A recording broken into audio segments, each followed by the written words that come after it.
जय गुरु जी। वीडियो को लाइक कीजिए, चैनल को सब्सक्राइब कीजिए और बेल आइकन को प्रेस कर दीजिए ताकि जब भी हम नया सत्संग वीडियो अपलोड करें तो उसका नोटिफिकेशन आप तक तुरंत पहुंच जाए। फिर आप गुरु की महिमा और उनके अनेकों चमत्कारों के बारे में सुने, वो भी संगत की जुबानी। जय गुरु जी। आज मैं आप सबके साथ जो सत्संग शेयर करूंगा वो मल्होत्रा आंटी जी का है और आंटी जी दिल्ली से हैं। चलिए आज के इस सत्संग हम आंटी जी के लिखे शब्दों में हम सब सुनते हैं।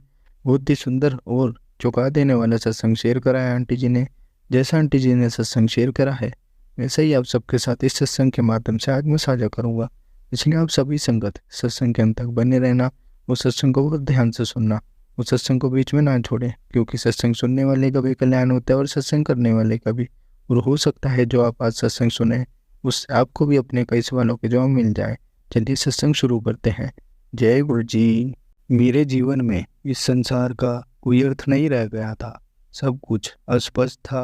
जीवन अति निराशाजनक और असंतुलित हो गया था। मैं अपने आत्मविश्वास के साथ साथ रुचि और उत्साह खो चुकी थी। संशय में थी कि पूर्ण पहले जैसे कैसे जी पाऊंगी। जीवन के अमूल्य वर्ष ऐसे ही व्यर्थ व्यतीत हो रहे थे। मैं एक अति कटु अनुभव से गुजरी थी। एक भयंकर कार दुर्घटना ने मुझे असहाय कर दिया था। 2 मास अचेतनावस्था में रहकर अनेक स्टेरॉयड और अन्य औषधियाँ खाते हुए अनगिनत परीक्षण, रोज सुइयाँ और ग्लूकोज की बोतलों के साथ सारांश में यह मेरा जीवन था। दुर्घटना में मेरी गर्दन की धमनियाँ फट गई थी, रक्त की कमी थी, मैं क्षीण थी और मुझे पक्षाघात हो गया था। 14 वर्ष पूर्व ऐसे रोगी को समुचित उपचार मिलने में भी समस्या थी। 1 वर्ष से अपने विद्यालय नहीं गई थी। मेरी सहेलियाँ मेरी दुर्दशा देखकर रो पड़ती थी और मैं स्वयं शीशे में भय के कारण अपना क्षतिग्रस्त चेहरा नहीं देख सकती थी। जीवन के ऐसे कठोर समय से गुजरते हुए अचानक ही ईश्वर स्वरूप गुरु जी ने मेरे जीवन में प्रवेश कर उद्धार किया। उनकी कृपा प्राप्त कर मैं आनंद लोक में प्रवेश कर गई। मेरे समक्ष खड़े होकर खुली भाव में उन्होंने मुझे संरक्षण दिया, मानो मुझे विपदाओं से बचा रहे हों। उस समय से अब तक वह मुझे सुमार्ग पर अग्रसर करते रहे हैं। गुरु जी ने पूर्ण मुझे इस संसार का आभास कराया है और थोड़े ही समय में मुझे स्वस्थ कर दिया है। अपने परिवार में मेरी माँ और मैं गुरु जी से सबसे पहले मिले। उस एक दर्शन ने हमारा जीवन बदल दिया। जालंधर में गुरु जी के मंदिर में वह एक कदम स्वर्ग में प्रवेश करने के समान था। हमारे पहले दर्शन में गुरु जी ने आभास करा दिया कि वह स्वयं परमात्मा है। गुरु जी ने हमारे जीवन के भूत वर्तमान के सब पृष्ठ खोलकर हमारे सामने रख दिए थे, जिनका बोध केवल स्वयं को होता है। हमें आभास हुआ कि वह इस पृथ्वी पर हम सबको आशीर्वाद देने आए हैं। प्रभु के सम्मुख हम हतप्रभ थे। जैसे जैसे दिन व्यतीत होते गए गुरु जी हम पर दया करते रहे। उनके आदेश पर मैंने अपनी औषधियों का पिटारा छिपा दिया, चिकित्सकों के पास जाना बंद कर दिया, कोई शल्य क्रिया नहीं करवाई और हाँ, मैं पहले जैसे ही शारीरिक और मानसिक रूप से स्वस्थ हो गई। चिकित्सकों ने स्वस्थ होने के लिए 4-5 वर्ष का समय बताया था, किंतु गुरुजी की कृपा से यह 2 मास में संपन्न हो गया। गुरुजी से मिलने के 2 मास के अंतराल में ही मेरे बालों का झड़ना बंद हो गया और पूर्ण सामान्य हो गए। मेरी शिक्षकता और पक्षाघात लुप्त हो गए। श्रवण शक्ति और दृष्टि भी सामान्य हो गई और मेरा हीमोग्लोबिन 6 से बढ़कर 12 हो गया। चिकित्सकों के परामर्श के विरुद्ध मैंने फिर से खेलना आरंभ कर दिया और परीक्षाओं में अति उच्च अंकों से उत्तीर्ण हुई। इसे क्या कह सकते हैं, केवल दिव्य हस्तक्षेप और मैंने गुरुजी को पूर्ण समर्पण कर दिया। जीवन की इस कठिन अवस्था से निकलकर मैंने अगले चरण में प्रवेश किया। गुरुजी के मन में मेरा अध्ययन और व्यवहार थे। दुर्घटना की वेदना और त्रासदी से निकलकर मैं भी अपने जीवन का मार्ग भ्रष्ट करना चाहती थी। मैं ऐसा व्यवहार करना चाहती थी जिसमें मैं लोगों के दुख दर्द कम कर सकूं और उनकी अनुभूति का अनुभव कर सकूं। गुरुजी जैसा अपने अनुयायियों के लिए करते हैं, वैसे ही रूपरेखा मेरे लिए बनाई हुई थी।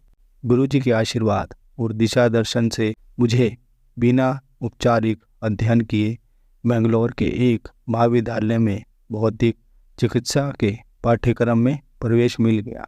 मैंने अपनी पढ़ाई सरलता से पूरी करी और उसे समाप्त कर अपने प्रेक्षण के लिए दिल्ली के सर गंगाराम चिकित्सालय में कार्यरत हुई। मेरे वरिष्ठ सलाहकार देश के सबसे अच्छे नेत्र विशेषज्ञ थे, जो अखिल भारतीय आयुर्विज्ञान संस्थान के निर्देशक भी रह चुके थे। मेरे ऐसे सुनियोजित व्यवसायिक पथ पर गुरुजी ने सदा मेरा ध्यान रखा था, इससे पहले कि मैं कोई योजना बना पाते। गुरुजी ने मुझे भौतिक चिकित्सा में स्नातकोत्तर पाठ्यक्रम करने को कहा। मैंने यह पाठ्यक्रम कीड़ा और अस्थि रोग में किया। गुरुजी के स्नातकोत्तर पाठ्यक्रम करने के आदेश के पश्चात प्रवेश के लिए आवेदन देने के लिए केवल 3 दिन शेष थे। मैंने उनकी दिशा निर्देशों का पालन किया और सही कार्यवाही करती रही। इस समय मेरे माता पिता मेरे साथ नहीं थे और मैं घर पर अकेली थी। मेरे नितंब पर एक फोड़ा हो गया, जिसने सूझकर मुझे सैया पर लेटने को बांधे कर दिया। अकेले और अत्यंत पीड़ा सहते हुए मैं कुछ करने में असमर्थ थी। मुझे विश्वास था कि गुरुजी मेरे साथ हैं। गुरुजी की संगत के सदस्य उन दिनों घर आते रहते थे। मैं गुरुजी के सत्संग करती थी और घाव भरता गया। चिकित्सक यह देखकर आश्चर्यचकित थे।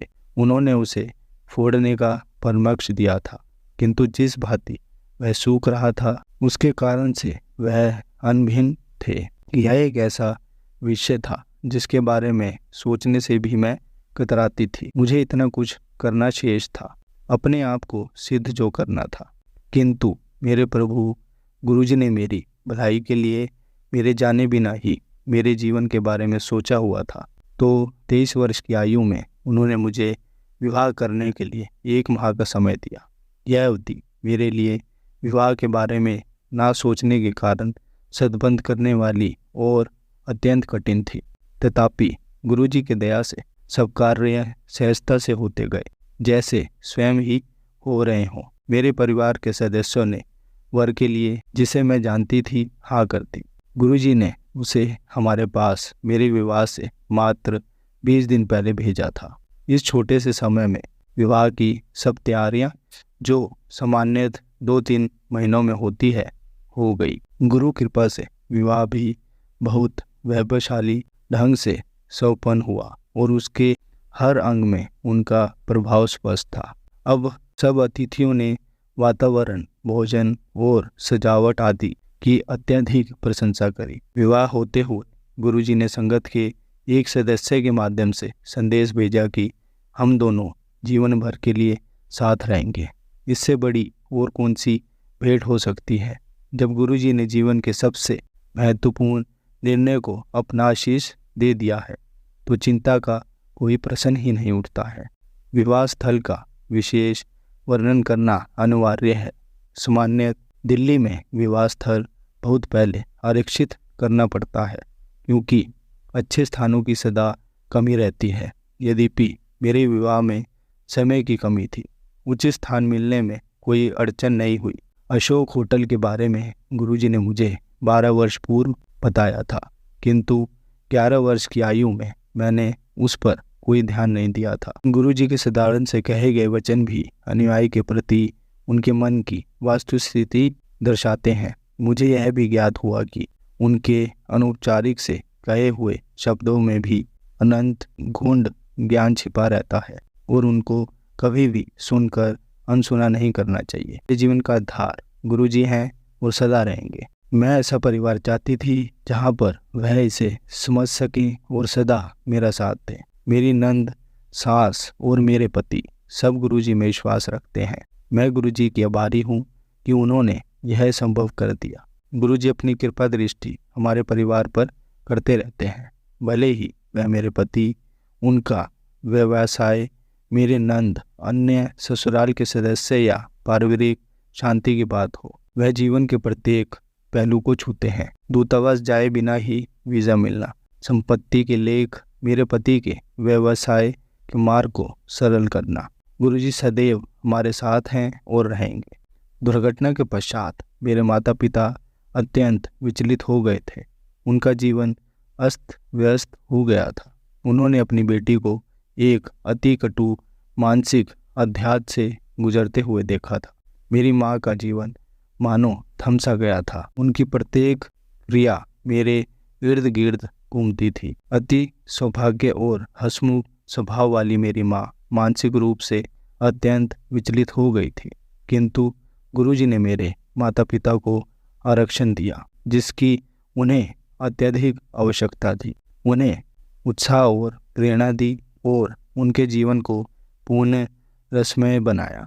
मेरी माँ की वेदना, जिन्हें उन्होंने अपने जीवन का प्राय मान लिया था, कुछ ही समय में समाप्त हो गई। मेरे पिता एक सेना अधिकारी होते हुए पंजाब या कश्मीर में अक्सर गंभीर समस्याओं में उलझे रहते थे।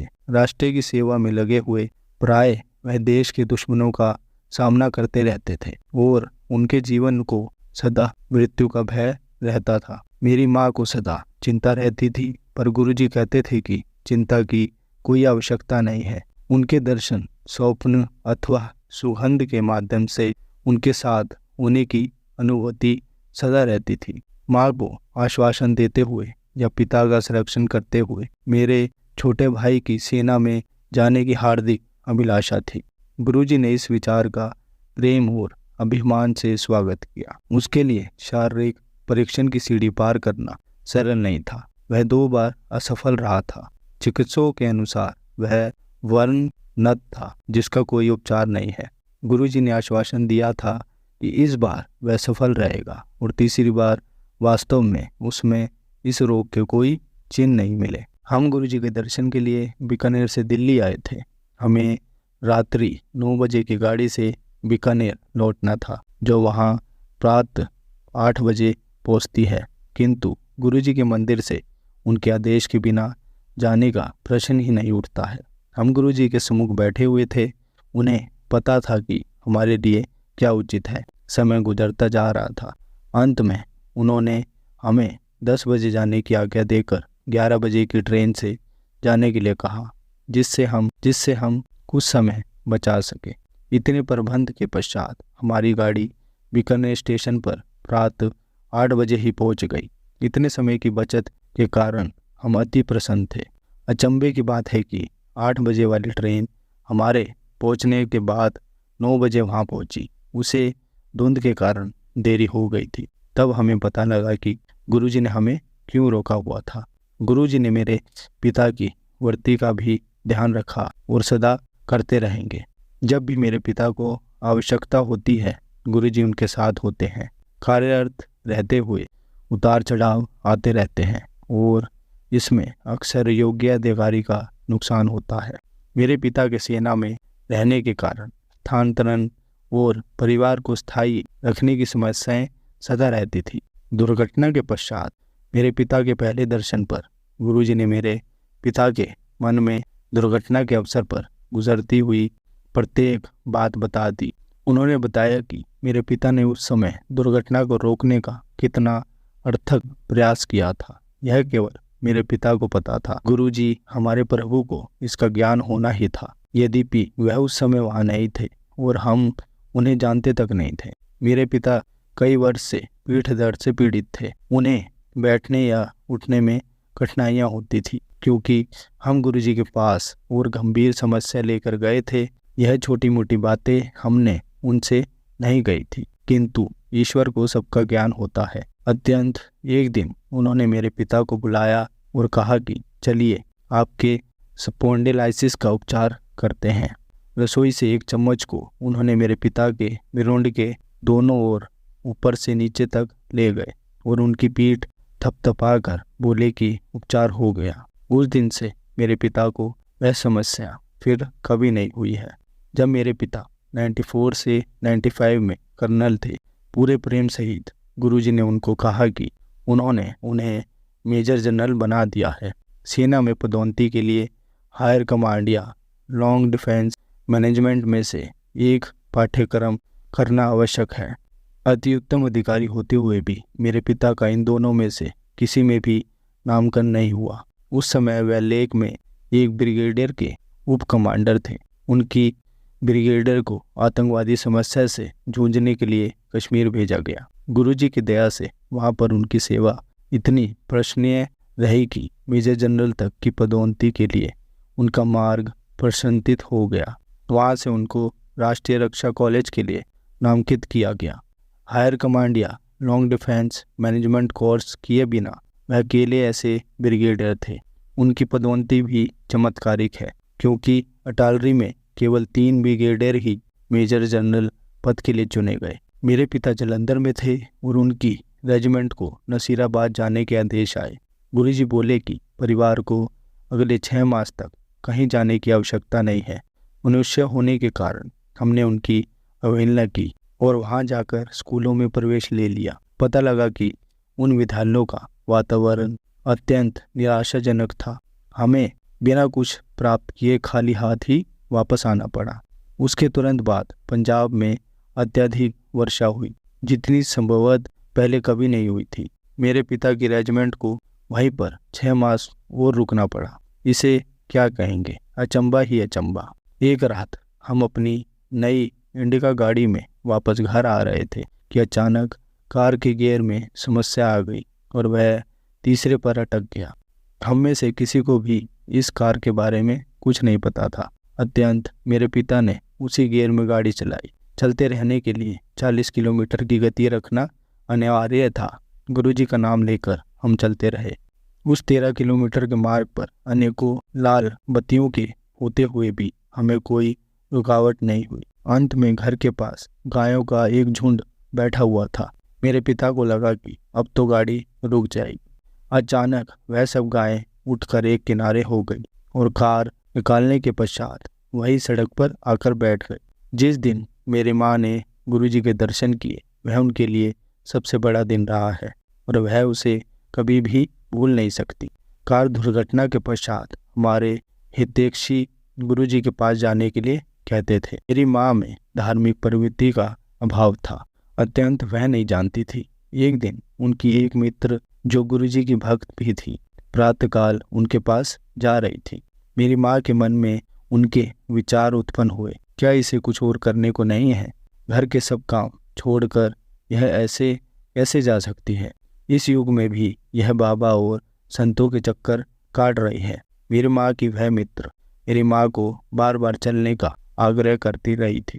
अत्यंत माँ ने सोचा कि आज उनके साथ जाकर यह काम भी निपटा लिया जाए। मेरी माँ उनके साथ 2 बातें मन में बिठा कर गई, जो वह बार बार कहती थी। पहले की आस्था आवश्यक है और दूसरी की वह स्वर्ग आता है। जब वह गुरुजी के पास पहुंची तो अपने आसन पर बैठे हुए अद्वितीय स्नेह और प्रेम की उस जीवित मूर्ति के दर्शन किए, जो नवशर की श्रेणी में कदापि नहीं थे। कई मास की व्यथा के पश्चात मेरी माँ ने शांति से सांस ली। उनके प्रथम दर्शन के लिए वह दिन निश्चित रहा होगा। उनके सम्मुख वह अपनी सब समस्याओं से मुक्त हो रही थी। उस शुभ दिन के उपरांत बीते दिनों को भूलने का सिलसिला शुरू हो गया। हम गुरुजी के दर्शन हेतु जलंधर जाते थे और रविवार की रात्रि को चलकर सोमवार को सुबह कार्यालय में पहुंच जाते थे, क्योंकि उन दिनों पंजाब में रात को बसें नहीं चलती थी। हम रात को 2:30 बजे वाली ट्रेन पकड़ते थे। एक दिन जब हम गुरुजी के दर्शन कर रहे थे, मेरे पिता को रात 8:30 बजे अपने कार्यालय पहुंचना था, परंतु गुरुजी ने हमें अपने पास बिठाए रखा। ट्रेन का समय निकल चुका था। 3 बजे उन्होंने हमें जाने की आज्ञा दी, यह कहकर कि हम ट्रेन जलंधर छावनी स्टेशन से पकड़ें। अगली ट्रेन 4:15 पे थी, जो मेरे पिता के कार्यालय के पहुंचने के समय के बाद ही पहुंचाती। 3:15 पर हम छावनी स्टेशन पहुंचे और मेरे पिता टहलते हुए पूछताछ कार्यालय पहुंचे, जो उस समय बंद होना चाहिए था, किंतु वह खुला हुआ था। उन्होंने जब 4:15 से पहले अम्बाला की ओर जाने वाली किसी और ट्रेन के बारे में जानना चाहा, तो खिड़की पर बैठे हुए लिपिक ने उत्तर दिया कि एक विशेष ट्रेन सिग्नल होने की प्रतीक्षा कर रही है और वह अंबाला जाएगी। मेरे पिता ने हम सबको जल्दी से अंदर बुलाया और उसी समय उस ट्रेन ने भी प्लेटफॉर्म पर प्रवेश किया। हम शीघ्रता से ट्रेन में सवार हुए तो देखा कि डिब्बा बिल्कुल खाली था और संभवतः पूरी ट्रेन भी खाली ही थी। सुरक्षा के लिए हमने डिब्बे को बंद कर लिया। जब ट्रेन चली तो उसमें कुछ भी सामान्य नहीं था। जालंधर से अंबाला तक की यात्रा उसने इतनी तीव्र गति से पूर्ण करी मानो वह पटरी पर नहीं अपूती हवा में उड़ रही है। जब कुछ ही घंटों में हम अंबाला पहुंचे और मेरे पिता ने स्टेशन मास्टर से पूछा कि वह कहाँ जा रही है, तो उसे उसके बारे में कुछ भी ज्ञान नहीं था। कल्पना कीजिए कि एक स्टेशन मास्टर को अपने स्टेशन पर आई हुई ट्रेन के गतिविधियों के बारे में कुछ नहीं पता हो। स्टेशन से बाहर निकलते ही हमें चंडीगढ़ की बस मिल गई और उससे हम 40 मिनट में ही वहां पहुंच गए। वहां पहुंचकर उसके चालक ने बस अड्डे ना जाकर यात्रियों को एक गोल चक्कर पर उतार दिया, पर किसी भी यात्रियों ने विरोध नहीं किया। बस के इस बदले हुए मार्ग से हमें पिता के कार्यालय के निकट ही उतरने का अवसर मिल गया। मेरे पिता ने चालक से विनती करी तो उसने 15 मिनट के बाद हमें चंडी मंदिर के द्वार पर उतारा। जब मेरे पिता ने मुख्यालय के वाहन विभाग में फ़ोन किया तो वह सोच रहे थे कि वह अति शीघ्र उनके चालक को ढूंढकर उसे भेज देंगे, जिससे उनके समय की बचत हो जाएगी। किंतु दूसरी ओर से फ़ोन उनके चालक ने ही उठाया। जैसे जैसे सब परिस्थितियाँ स्वतः ही ठीक होती गई और मेरे पिता अपने कार्यालय ठीक समय से पहुंच गए। हमने गुरुजी को धन्यवाद दिया।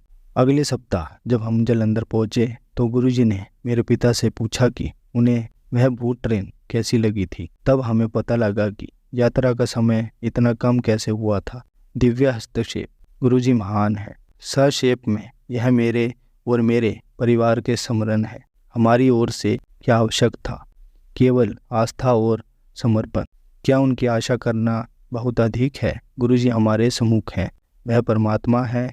समय रहते हम इस तथ्य से अवगत हो जाएं तो अच्छा रहेगा।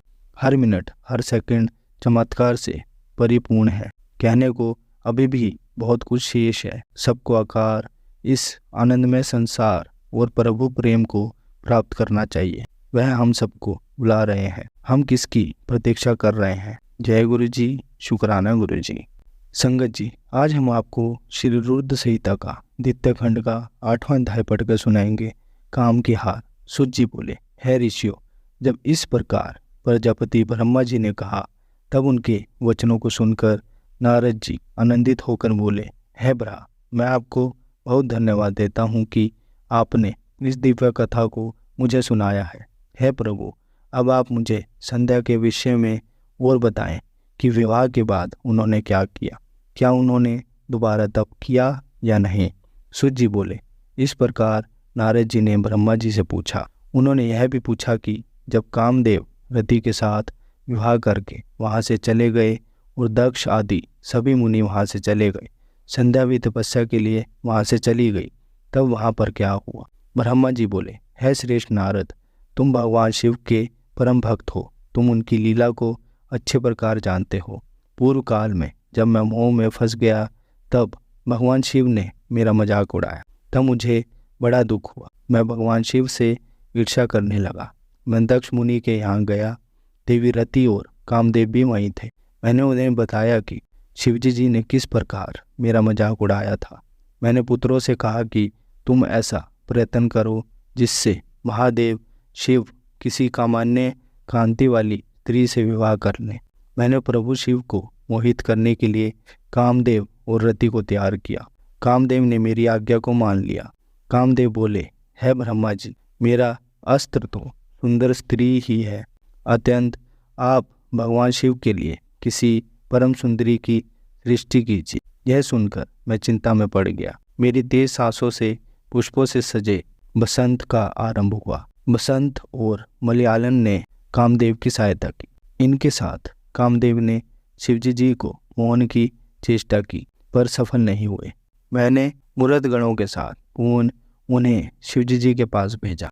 बहुत प्रयत्न करने पर भी वे सफल नहीं हो पाए।